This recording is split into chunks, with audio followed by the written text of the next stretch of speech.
1.333초 안에 성추행이 가능한가? 논란이 거셌던 이른바 곰탕집 성추행 사건. 1심과 2심 모두 성추행이 인정된다고 판단냈고 대법원 선고만을 기다리고 있는데요. 그런데 최근 이와 비슷한 1.4초 성추행 사건에서 대법원이 무죄 취지로 판단을 하면서 곰탕집 사건 역시 무죄가 나오는 게 아니냐 이런 관측이 나오고 있습니다. 짚어보겠습니다.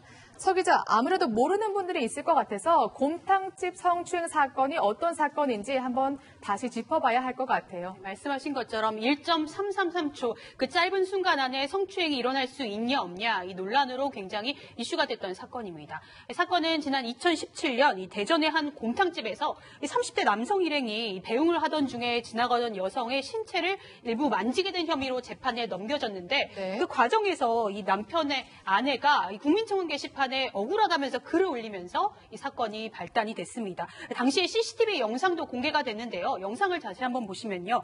지금 보시는 모습이 이른바 곰탕집 성추행 사건으로 공개된 영상입니다. 이 남성이 몸을 돌려 식당 안쪽으로 걸어 들어가려고 하는데 그리고 식당에 딸린 별실 문 앞에서 등을 보이고 서 있던 그 피해 여성의 뒤를 스쳐 지나가는 저 네. 짧은 순간에 성추행이 있었냐 없었냐 이 논란이 있었죠. 네. 1심에서는 이 남성 징역 6개월의 실형을 선고를 받았습니다. 그리고 2심에서는요. 강제추행 혐의가 역시 유죄로 인정은 됐지만 네. 징역 6개월에 집행유예 2년을 선고받았고 이 남성이 항소를 하면서 지금 이 사건 다시 한번 대법원에서 판단을 받을 예정입니다. 일단 1심과 2심 모두 유죄를 선고받은 거군요. 그럼 이와 비슷한 버스 성추행 사건은 어떤 사건입니까? 비슷한 시기입니다. 2017년인데 이번에는 장소가 버스였습니다. 네. 한 여성과 남성 사이에 있었던 일인데 이 버스를 타기 위해 여성이 버스에 오르는 순간 뒤따라오던 남성이 여성의 이 특정 신체 부위를 만지고 옷을 잡았다 하면서 이 여성이 항의를 한 겁니다. 네. 당시 남성은 술에 취한 상태였던 것으로 이야기를 했는데요. 너무 술에 취해서 비틀거리면서 실수로 여성의 옷을 잡은 건 맞지만 성추행을 한 것은 아니다. 이렇게 남성은 억울함을 호소를 했습니다. 1심, 2심 재판부에서는 이 남성이 성추행을 했다고 인정을 했습니다. 왜냐하면 피해자의 진술이 일관되고 당시에 블랙박스 영상이 있었어요. 네. 그런데 그 영상을 볼 때 이 성추행이 인정된다고 하면서 이 남성에게 벌금 500만 원을 선고했는데요. 그런데 지난 4일 대법원이 원심 결정을 뒤집은 겁니다. 네. 이번에는 이 영상, 같은 블랙박스 영상인데 1.4초 안에 성추행이 일어났다고 보기 어렵다면서 이 무죄 취지로 사건을 다시 돌려보냈습니다. 네. 그러니까 1.4초 버스 성추행 사건은 1, 2심을 뒤집고 대법원이 무죄 취지로 본 건데 일단 영상이 일부 있다고 했거든요. 그럼에도 불구하고 대법원이 왜 무죄로 판단을 했을까요? 지금 아까 이제 말씀하셨던 그 곰탕집 사건하고 이번에 이제 버스 안에서 있었던 이 사건하고의 공통점이 말이죠. 이 블랙박스가 있는데 직접적인 성추행 장면은 찍히지 않았다라고 하는 거죠. 네. 그리고 이제 1.3초, 1.4초니까 이번 무죄가 난 것은 0.1초가 더 많은 거예요. 그런데 차이점이라고 한다면 이 곰탕집의 그 지면은 흔들리지 않고 네. 지금 이 버스 같은 경우는 흔들린 상태에서 그렇게 일이 발생이 됐다라고 하는 거예요. 네. 그렇기 때문에 지금 이 블랙박스를 보고 이제 그 대법원에서 판단을 했는데요. 몸을 앞으로 기울이면서 손을 뻗고 피해자가 뒤를 돌아보기까지 한 1.4초가 걸렸는데 그 1.4초 내에 손을 뻗어서 이 피해자가 주장을 하는 자신의 엉덩이 부위를 움켜쥐고 다시 손을 떼고 그 또 같은 손으로 다시 옷을 잡아당기는데 1.4초라고 하는 이 시간이 너무 짧은 시간이다라고 이제 대법원에서는 판단을 해서 이번에 무죄 판결을 내린 것으로 보입니다. 그렇군요. 사실 이 사건도 1.4초 버스 성추행 사건도 1, 2심에서는 유죄로 판단을 했거든요. 그렇다면 곰탕집 사건도 다시 대법원에서 무죄가 나올 가능성, 뒤집힐 가능성도 좀 있을까요?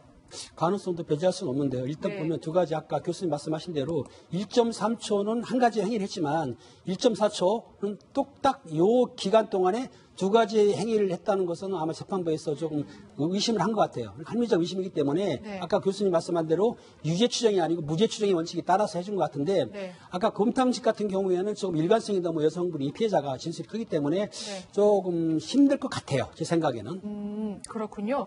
사실 지금 방금 말씀하신 것처럼 물론 직접적인 CCTV 영상은 없다고 해도 그 배경만 그 추정할 수 있는 CCTV 영상만 있는 거지만 피해 여성의 진술이 일관적이거든요. 어떻습니까, 변호사님? 글쎄요, 지금 이제 피해 여성의 그 진술이 일관되다는 거는 부간 똑같아요. 네. 곰탕집 사건하고 지금 버스 사건하고 네. 지금 얘기한 것처럼 행위가 두 개냐, 한 개냐 이런 차이가 있습니다. 그래서 지금 대법원에서 네. 이번에 이제 그 1, 2심의 그 유죄 판단을 뒤집은 이유는 말이죠.